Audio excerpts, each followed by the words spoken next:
ஜனாப் மீரா ஆஜா மீதன் அவர்களுக்கு மதரசாவின் தலைவர் UMJ சம்சுதீன் அவர்கள் பொன்னாடை போர்த்துவார்கள். நாரே தக்பீர், நாரே தக்பீர், நாரே தக்பீர். அவர்கள் பொருளாளர்கள் எங்கிருந்தாலும் மேடைக்கு வருமாறு அழைக்கின்றோம்.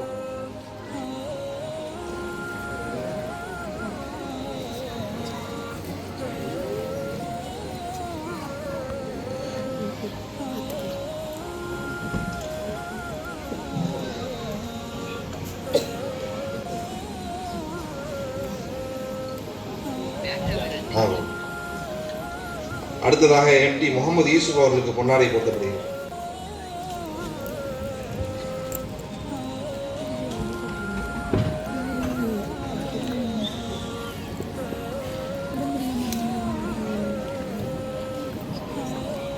அடுத்து AR ஹாஜா மீரின் நிர்வாக சபை உறுப்பினர்களுக்கு பொன்னாடை போர்த்தப்படுகின்றது.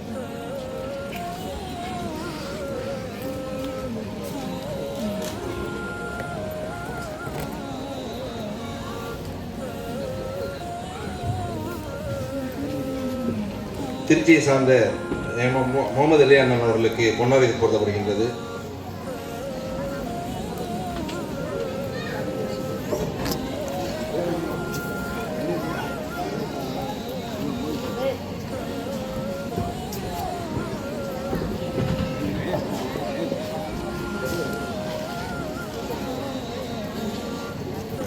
நம்முடைய ஜாமியா மஸ்ஜித் இமாம் ஜஃபருல் அல்தாஃபி அவர்களுக்கு பொன்னாடை கொடுக்கப்படுகின்றது.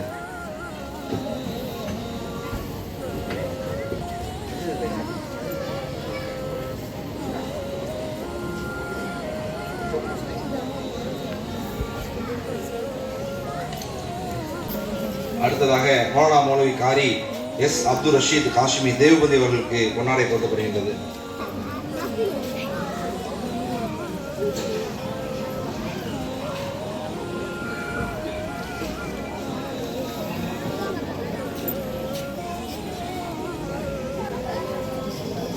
அடுத்ததாக மதரசாவின் ஆசிரியர் மௌலவி அல் ஹாஃபில் ரியாசுதீன் காசிம் அவர்களுக்கு பொன்னாடை போர்த்தப்படுகின்றது.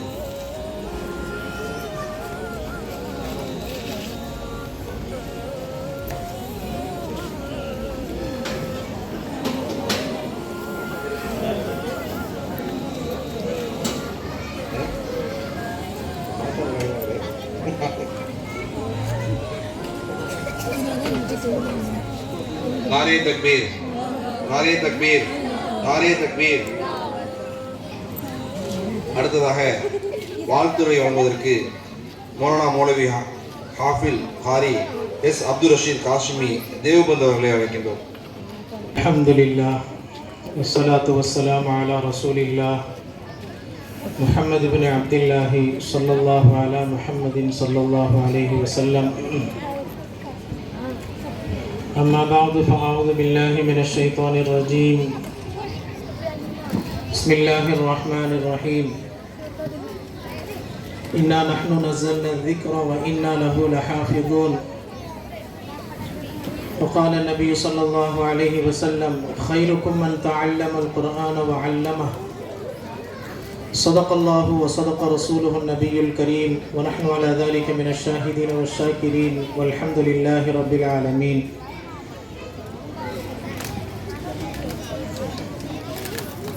கண்ணியத்திற்கும் பெருமதிப்பிற்கும் உரிய இந்த சபையை நடத்தி கொண்டிருக்கும் தலைவர் அவர்களே மற்றும் முன்னிலை வகித்து கொண்டிருக்கும் நிர்வாக பெருமக்களே, மேலும் இந்த சபை வெற்றிகரமாக நடப்பதற்கு முழுவதுமாக ஒத்துழைப்பு வழங்கி கொண்டிருக்கும் ஜமாத்தார்களே, சகோதர சகோதரிகளே, தாய்மார்களே,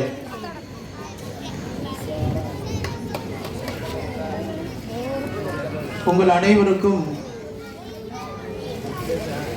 என்னுடைய முதற்கண் சலாத்தை தெரிவித்துக் கொண்டு என்னுடைய ஆரம்பம் செய்கிறேன். அஸ்ஸலாமு அலைக்கும் வரஹ்மத்துல்லாஹி வபரகாத்துஹ்.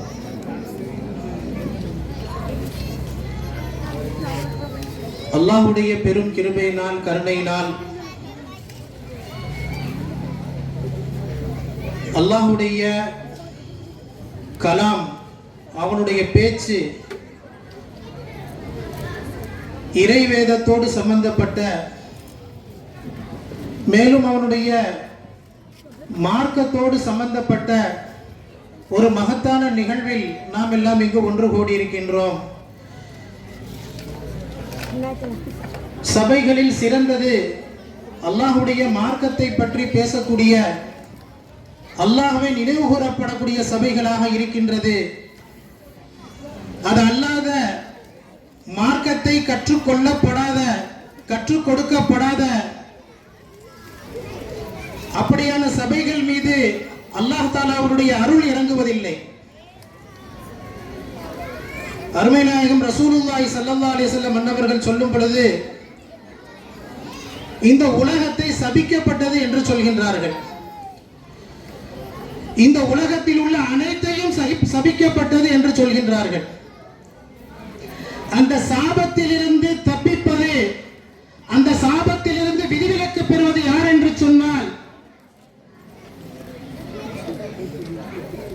மார்க்க கல்வியை கற்றவர், மார்க்கத்தை படித்துக் கொள்ளக்கூடியவர்கள், அதில் தொடர்பு உள்ளவர்கள், அதில் ஈடுபாடு உள்ளவர்கள், ஏதேனும் ஒரு ரீதியில் மார்க்கத்தோடு தன்னை சம்பந்தப்படுத்திக் கொள்பவர்கள், அவர்கள் சாபத்திற்கு உரியவர்கள் அல்ல என்று அருமை நாயகம் ஸல்லல்லாஹு அலைஹி வஸல்லம் சொல்றாங்க. அந்த வகையில அல்லாஹ்வுடைய பெரும் கிருபையினால அல்லாஹ்வுடைய மார்க்கத்தோடு தொடர்புள்ள ஒரு சபையில், சாபத்தை விட்டு நீங்கக்கூடிய ஒரு சபையில் அல்லாஹ் தஆலா நம்மை இங்கு ஒன்று சேர்த்திருக்கின்றான். இப்படியான சபைகளை அல்லாஹ் தஆலா நமக்கு மீண்டும் மீண்டும் ஏற்படுத்தி தருவதற்கு, அந்த பாக்கியத்தை பெறக்கூடிய நன்மக்களாக அல்லாஹ் நம்மை அனைவரும் ஆக்கி அருள்வானாக. மேலான பெரியவர்களே, சகோதரர்களே, தாய்மார்களே, அல்லாஹ்வுடைய வேதம், அல்லாஹ்வுடைய கலாம், இந்த குர்ஆன் ஷரீஃப் இருக்கின்றதே, இதை எவ்வளவு நாம் உயர்த்தி பேசினாலும்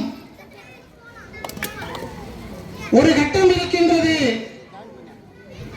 அல்லாஹ் எவ்வளவு மகத்தானவன், மேலானவன், உயர்ந்தவனோ, அவனுடைய கலாமும், அவனுடைய பேச்சும், அவனுடைய வேதமும், அவனுடைய இறைமறையும் அவ்வளவு உயர்வானது.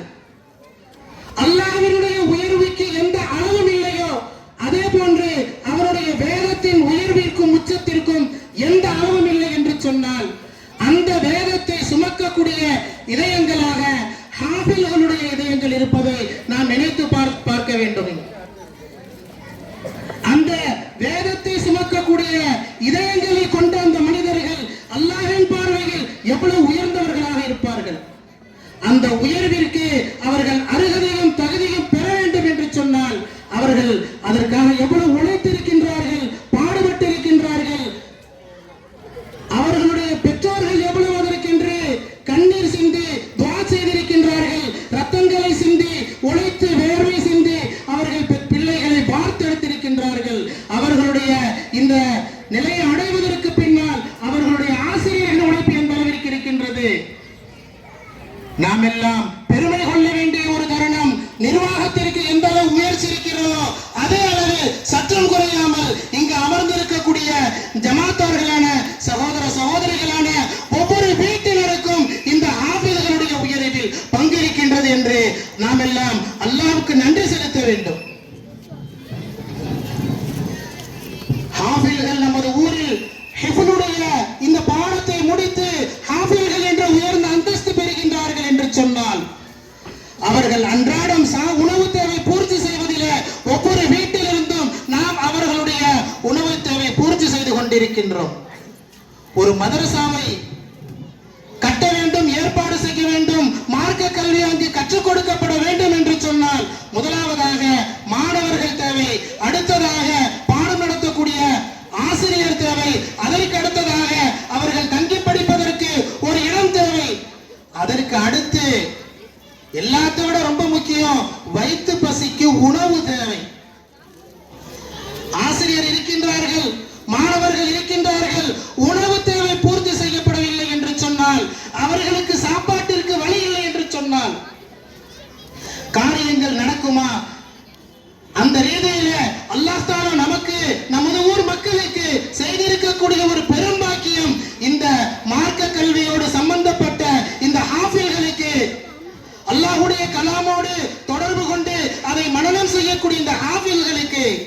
நாம் மனமாற உணவு வழங்கி நமது ஊருக்கு கிடைக்க பெற்ற இந்த பாக்கியம் இருக்கின்றது. அல்லாஹ் தாலா இதை நீடிக்க செய்வானாக. இதன் மூலம் நமது குடும்பங்களில் அல்லாஹ் தாலா பரக்கத்தையும் அபிவிருத்தியையும் அல்லாஹ் தாலா மழை போல் பொழிந்து அல்லாஹ் தாலா நம் அனைவருக்கும் உயர்ந்த அந்தஸ்துகளை தந்தருள்வானாக. மிக குறைந்த ஊர்களிலே இந்த மாதிரியான ஏற்பாடுகள் இருக்கிறது. வீடுகளில் இருந்து தூக்குச்சட்டியில் அவர்களுக்கு உணவு கொடுத்து மாணவர்களுடைய உணவு தேவை பூர்த்தி செய்வது என்ற டிஃபன் பாக்ஸ் மூலமாக அவர்களுக்கு உணவு கொடுக்கின்ற இந்த ஏற்பாடு இருக்கிறது. மிக சொற்பமான சில மதரசாக்கள் இந்த ஏற்பாட்டில் நடந்து கொண்டிருக்கிறது. அதுல நமது ஊரும் பெருமை கொள்ளத்தக்க ஒரு ஊராக இருக்கின்றது. மேலானவர்கள், இந்த பெருமையை, இந்த அந்தஸ்தை நினைத்து நாம் பெருமிதம் படுவது, அது எவ்வளவு பெருமிதம் பட்டாலும் அல்லாஹ் தாலாவிடத்தில் அது உயர்ந்தது என்பதில் எந்த மாற்று கருத்தும் இல்லை. அதே நேரத்தில் அல்லாஹ்வினுடைய மார்க்கத்தை அவன் பாதுகாக்கின்றான். அல்லாஹ்வுடைய மார்க்கத்தை பாதுகாப்பதற்கு அவன் பயன்படுத்திக் கொள்வதுதான் நம்மை, பயன்படுத்திக் கொள்வதுதான் ஹாஃபில்களை, பயன்படுத்திக் கொள்வதுதான் அந்த பதிப்பில் ஏற்றப்படும் புத்தகங்களை, அந்த குர்ஆனுடைய பதிப்புகளை. மற்றபடி அந்த பயன்படுத்திக் கொள்பவர்கள் தான் அல்லாஹ் நம்மை இதற்காக தேர்ந்தெடுத்ததை நினைத்து அவர்கள் அல்லாஹ்விற்கு நன்றி செலுத்த வேண்டும். அவனுடைய வேதத்தை பாதுகாப்பதற்காக என்னுடைய உள்ளத்தை அவன் தேர்ந்தெடுத்துக் கொண்டான். அவனுடைய மார்க்கத்தை, அவனுடைய வேதத்தை பாதுகாப்பதற்காக ஏதோ ஒரு சின்ன சாக்காக, சின்ன ஒரு காரணமாக, அற்பமான ஒரு காரணமாக நாம் உணவு கொடுத்துக் கொண்டிருக்கின்றோம் என்று நாம் அல்லாஹ்விற்கு நன்றி செலுத்த வேண்டும். நாம் நன்றி செலுத்துவோமானால் அல்லாஹ் நமக்கு கொடுத்திருக்கக்கூடிய இந்த பாக்கியம் நமக்கு நீடிக்கும், நிலைக்கும். நிலைக்கும் என்பது மட்டுமல்ல, இது பன்மடங்காக பெருகும். இதன் மூலமாக பாருங்கள், இதுவரை பெண்களுடைய மதரசாவிற்கென்று பெரிய அளவு ஏற்பாடு இல்லாதிருந்த ஒரு சூழ்நிலையிலே கடந்த சில வருடங்களாக நாம் மார்க்கத்திற்காக செய்யக்கூடிய இந்த சிறு முயற்சியினால் நமது ஊரில் இருக்கக்கூடிய நமது பெண்கள் அவர்களிடத்தில் கூட மார்க்க கல்வி படித்துக் கொள்வதற்கான சிறந்த ஏற்பாட்டின் மூலம் பல ஆலிமாக்கள், மார்க்கத்தில் ஈடுபாடு கொள்ளக்கூடிய இந்த தீன்குல பெண்மணிகள் நமது ஊரில் பிறக்கக்கூடிய, அவர்கள் இதில் ஈடுபடக்கூடிய ஒரு பெரும் பாக்கியத்தை எல்லாம் நமக்கு கொடுத்திருக்கின்றார். லஇன் ஷகர்தும் லஅஸீதன்னகும், அல்லாஹ்வுடைய வாக்குறுதி சத்தியமானது. நீங்கள் அவனுக்கு நன்றி செலுத்துவீர்களானால், நீங்கள் நன்றி செலுத்துவீர்களானால் லஅஸீதன்னகும், நான் உங்களுக்கு அதிகரித்து கொடுப்பேன் என்று அல்லாஹ் சொல்றான். நாம் நன்றி செலுத்த வேண்டும். எதற்கு நன்றி செலுத்த வேண்டும்? அல்லாஹ் நமக்கு ஈமானை கொடுத்ததற்கு நன்றி செலுத்த வேண்டும். மார்க்கத்தில், இந்த மார்க்கத்தில் அல்லாஹ் நம்மை வைத்திருப்பதற்கு நன்றி செலுத்த வேண்டும். தொழுகை, அல்லாஹ் நம்மை தொழக்கூடிய பாக்கியத்தை கொடுத்திருக்கின்றானே, அதற்கு நன்றி செலுத்த வேண்டும். இப்படி அல்லாஹ் மார்க்கத்தில் எந்த ஒரு அமலை நாம் செய்தாலும் அந்த அமலை என்னுடைய தகுதியினால், என்னுடைய திறமையினால், என்னுடைய சாதுரியத்தினால் இந்த அமல்ல நான் ஈடுபடல. அல்லாஹ்வுடைய நாட்டம், அவனுடைய மார்க்கத்தில், அவனுடைய நாட்டப்படி அவன் என்னை தேர்ந்தெடுத்து இங்கு ஈடுபடுத்தி வைத்திருக்கின்றான்.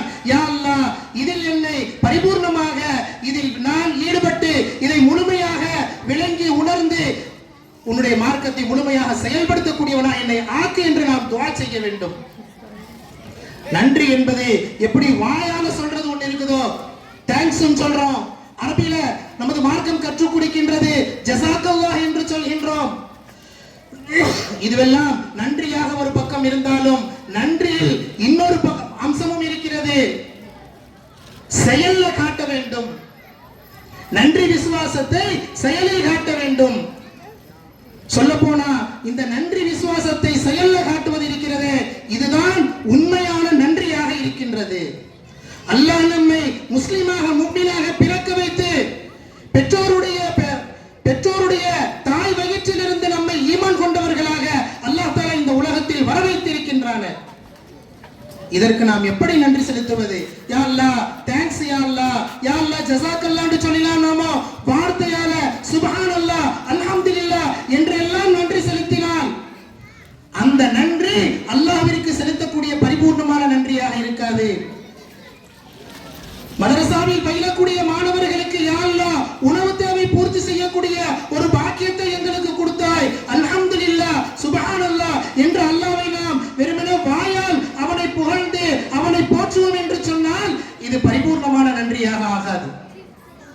செயல்ல காட்டணும். செயலில் காட்ட வேண்டும். அந்த செயலில் காட்டுவதற்குத்தான் நமது மார்க்கத்தின் பிரகாரம் நாம் வாழ்க்கை வாழ வேண்டும். மேலானவர்களே, வாயால சொல்ற வார்த்தை எல்லாருக்கும் லேசு, அல்ஹம்துலில்லாஹ் என்று சொல்லிவிடலாம். அந்த அல்ஹம்துலில்லாஹ் என்று சொன்னதுக்கு அல்லாஹ் என்ன நன்மை வச்சிருக்கானோ அந்த நன்மை கிடைச்சிரும். ஆனால் செயலில் காட்டுவதுதான் மிக முக்கியத்துவமானதாக இருக்கிறது. அதுதான் மிக தேவையாக இருக்கிறது. ஃபஜ்ர் நேரத்துல பாங்கு சத்தம் நாம் எல்லாம் நோன்புல கேட்டிருப்போம். ஃபஜ்ர் நேரத்துல சஹர் முடிச்சிட்டு எல்லாம் உட்கார்ந்து இருப்போம். வீட்டுல எல்லாம் உட்கார்ந்து இருக்கிற நேரத்துல கொஞ்ச நேரம் கழிச்சு என்ன செய்வாங்க? பாங்கு சொல்லுவாங்க. அந்த பாங்கு சத்தத்தை நாம எல்லாரும் கேட்டிருப்போம். சொல்ல போனா நம்ம வீட்டுல சின்ன பிள்ளைகள் கூட, நோன்பு வைக்காத பிள்ளைகள் கூட அந்த நேரத்துல முழிச்சு கொள்ளும். முழிச்சுக்கிட்டு அந்த பிள்ளைகளும் நம்மளோட சேர்ந்து முழிச்சுக்கிட்டு உட்கார்ந்து இருக்கோம். சாப்பிடுதோ இல்லையோ. ஆக அந்த ஃபஜ்ருடைய பாங்கை ரமலான் மாதம் முழுவதும் நாம் கேட்டுக்கொண்டிருந்தோம் அல்லவா? இப்பொழுது நம்ம இந்த சபையில் இருக்கக்கூடிய ஒவ்வொருவரும் தன்னுடைய நெஞ்சில் கை வைத்து சொல்லுங்கள், நாம் எத்தனை பேர் ஃபஜ்ருடைய பாங்கை அல்லது குறைந்தபட்சம் ஃபஜ்ருடைய தொழுகையை கலா இல்ல நான் அதாவாக தொழுகிறேன் என்று சொல்லக்கூடியவர்கள் எத்தனை பேர் இருப்பாங்க? ஒவ்வொரு தொழுகையும் அந்த தொழுகைக்கான நேரத்தில் தவறாமல் தொழுவது இருக்கின்றது. இது நம்முடைய செயலால் நாம் அல்லாஹ்விற்கு செலுத்தக்கூடிய நன்றி. ஃபஜ்ர் பாங்கு சொல்லியாச்சு, ஃபஜ்ருடைய வக்த் வந்து விட்டது. அந்த வக்த் வெளியே போறதுக்கு முன்னாடி, சூரியன் உதிப்பதற்கு முன்னாடி ஃபஜ்ரை தொழுது வேண்டும். இது செயல்ல அல்லாஹ்வுக்கு செலுத்துற நன்றி.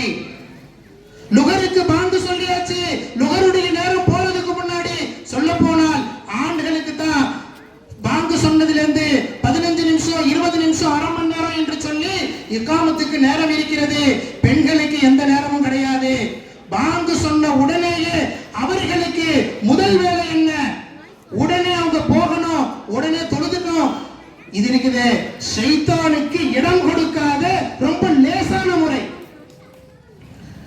அப்புறம் அப்படின்னு சொல்ற அந்த வார்த்தை இருக்குது இல்ல, அப்புறம் அப்படின்னு சொல்ற அந்த வார்த்தை இருக்குது இல்ல, இது நாம் சொல்லக்கூடிய வார்த்தை நம்மை நாமே ஏமாற்றிக் கொள்வதற்காக கண்டுபிடிச்ச வார்த்தை. அது வீட்டுல சில தொழுகக்கூடிய பெண்மணிகள் வயதானவங்க இருப்பாங்க.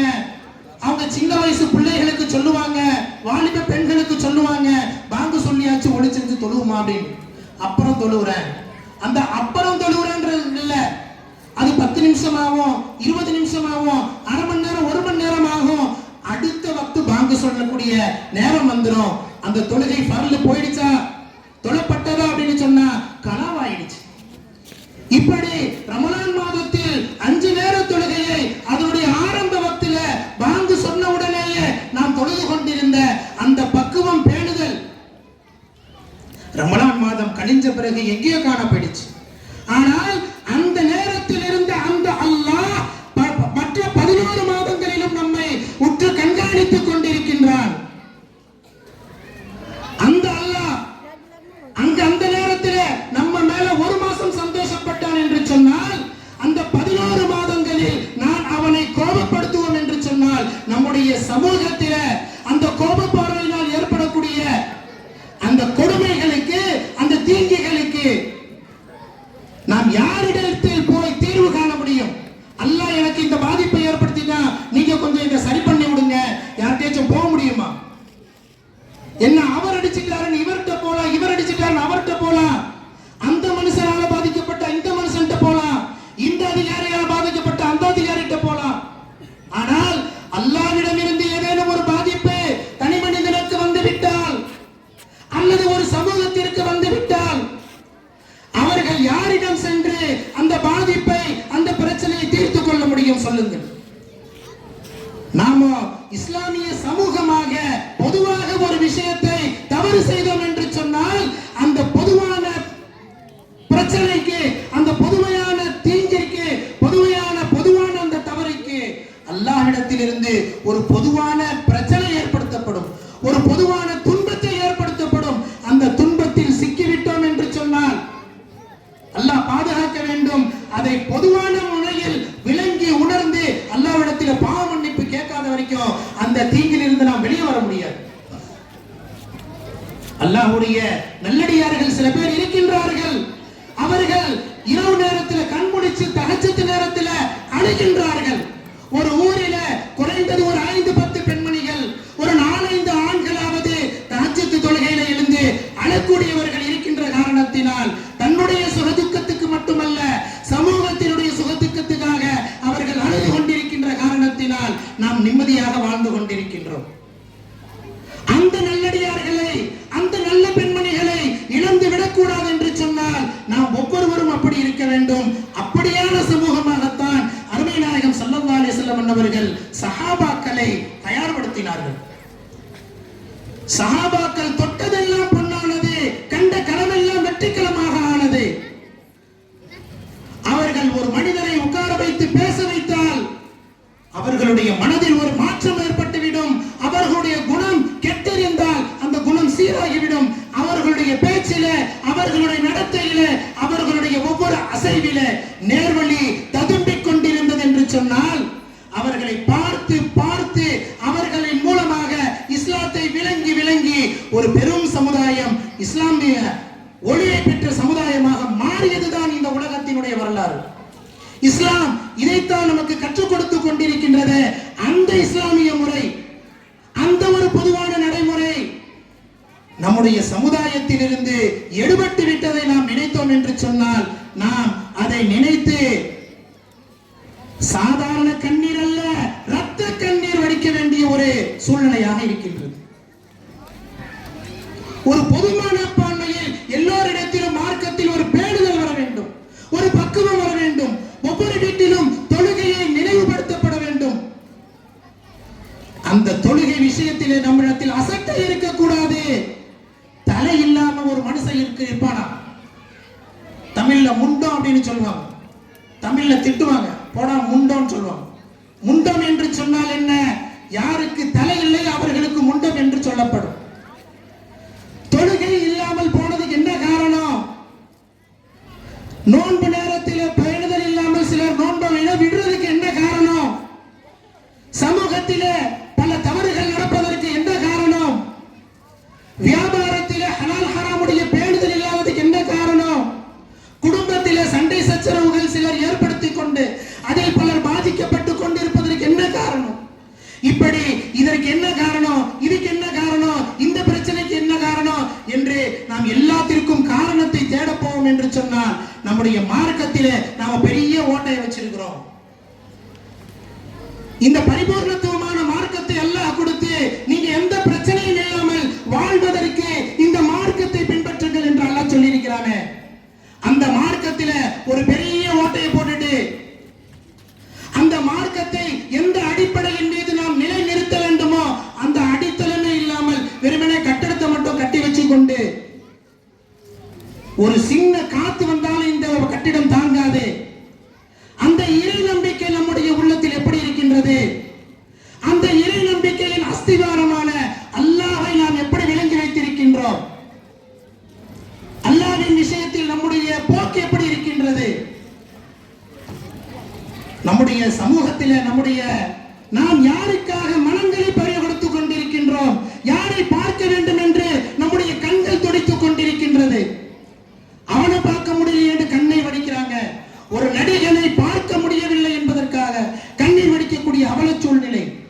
இதை யாரோ வடிக்கின்றார்கள் என்று சொன்னால் நாம் அவர்களை பற்றி கவலைப்படுவதற்கு ஒன்றும் இல்லை. இந்த ஹிஜாபோடு இருக்கக்கூடிய இஸ்லாமிய கோணத்தில் பொது சமூகத்தில் ஒரு கூட்டத்தில் கலந்து கொண்டிருக்கக்கூடிய ஒரு சில பெண்மணிகள் இப்படி கண்ணீர் வடிக்கும் பொழுது நம்முடைய உள்ளத்தில் ஊசி அல்ல ஒரு கடப்பாறை வைத்து குத்துவதை போன்ற வலி ஏற்படுகிறது. எங்கே போய் கொண்டிருக்கிறது சமுதாயம்? யாரோ செய்த தப்புக்கு நாம் ஒரு சமூகம் குற்றவாளி ஆக வேண்டுமா என்று கேட்கலாம். அப்படித்தான் நம்மை முத்திரை குத்தி வைத்திருக்கின்றார்கள்.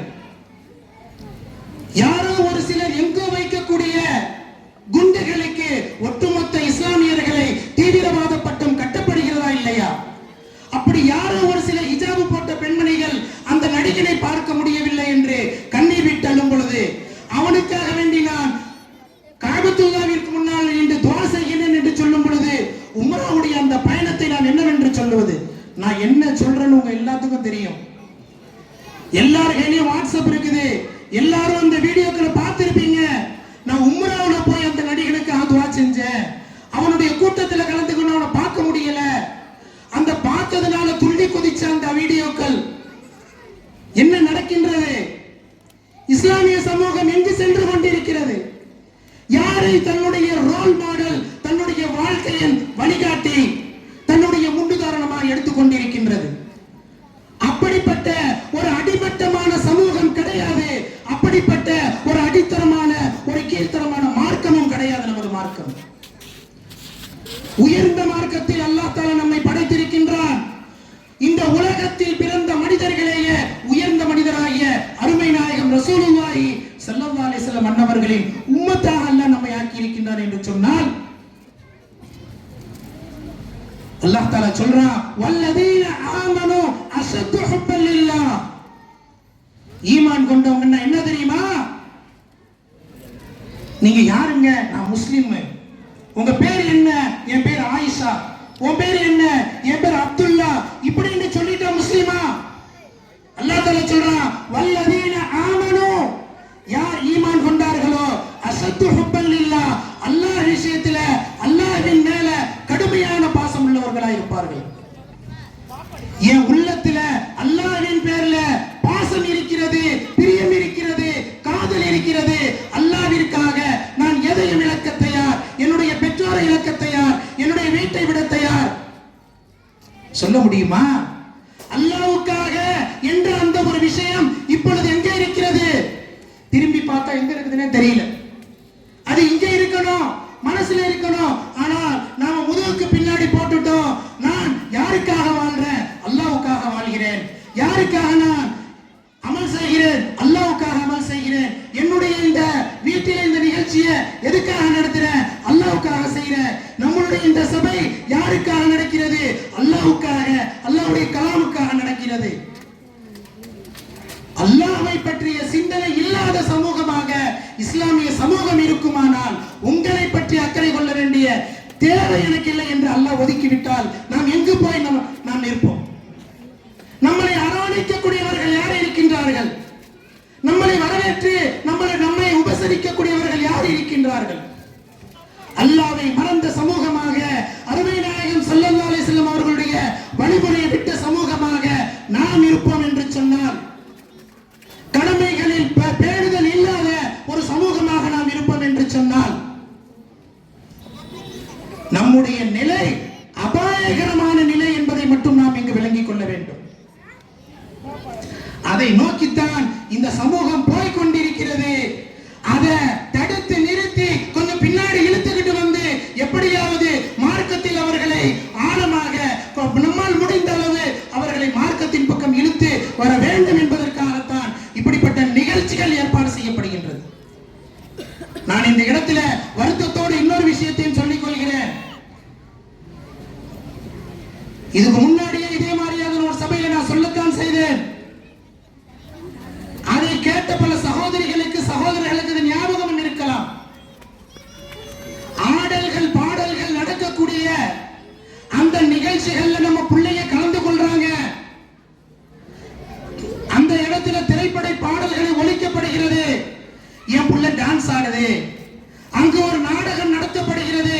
என் புள்ள அதுல இந்த கேரக்டரை எடுத்து செய்யுது என்று தன்னுடைய பிள்ளைகளுடைய திருமண பாடல்களுக்கு ஆடக்கூடிய அந்த ஆட்டத்தை பார்ப்பதற்காக, நாடகத்தில் அவர்கள் பேசக்கூடிய அவர்களுடைய கேரக்டரை பார்ப்பதற்காக நாம் எவ்வளவு ஆர்வமா போகின்றோம்.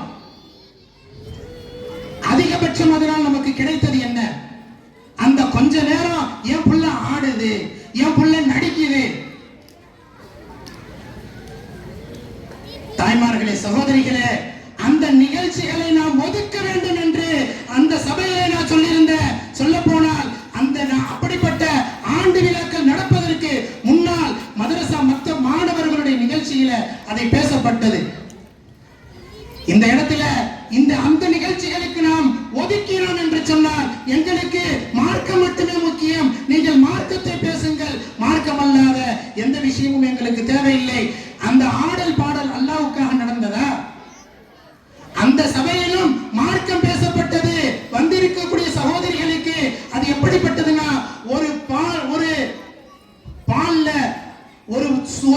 விஷத்தை கலந்தால் அந்த பால் முழுவதும் விஷமாயிடும்.